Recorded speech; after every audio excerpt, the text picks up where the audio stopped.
नमस्कार दोस्तों, क्या आपने कभी सोचा है कि हमारे शरीर की तरह ही हमारे मस्तिष्क को भी नियमित रूप से व्यायाम की ज़रूरत होती है।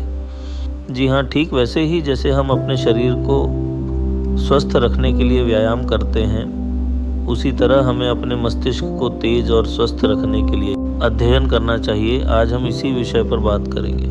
आपको जानकर हैरानी होगी कि हमारा मस्तिष्क भी एक मांसपेशी की तरह होता है।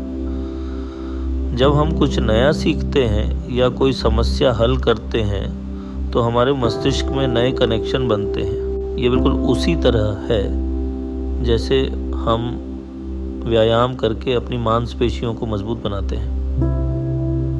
लेकिन क्या आपने कभी सोचा है कि मस्तिष्क को तेज रखने के लिए क्या करना चाहिए? मस्तिष्क के लिए अध्ययन ठीक वैसे ही है जैसे शरीर के लिए व्यायाम।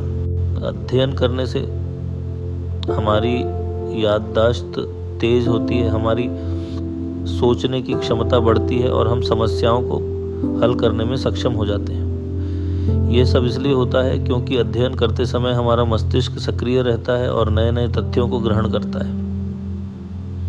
जब हम पढ़ते हैं, नए विषयों को सीखते हैं या दिमागी खेल खेलते हैं तो हमारे मस्तिष्क की कोशिकाएं सक्रिय हो जाती हैं। इससे नए विचारों का जन्म होता है और सोचने समझने की शक्ति बढ़ती है। अध्ययन से मस्तिष्क की क्षमता बढ़ती है, जैसे व्यायाम से शरीर की ताकत। अध्ययन करने से हम तनाव और चिंता से मुक्त हो सकते हैं। जब हम किसी काम में व्यस्त रहते हैं तो हमारे मन में नकारात्मक विचारों के लिए जगह नहीं होती है। जब हम कुछ नया सीखते हैं और उसमें सफल होते हैं तो हमारा आत्मविश्वास बढ़ता है। यह हमें जीवन के अन्य क्षेत्रों में भी सफल होने के लिए प्रेरित करता है। शरीर और मस्तिष्क दोनों के लिए संतुलन जरूरी है। अगर आप अपने मस्तिष्क को स्वस्थ रखना चाहते हैं तो पढ़ाई और सीखने को अपनी दिनचर्या का हिस्सा बनाएं। साथ ही शरीर को फिट रखने के लिए व्यायाम करें। याद रखें, मस्तिष्क के लिए अध्ययन उतना ही जरूरी है जितना शरीर के लिए व्यायाम।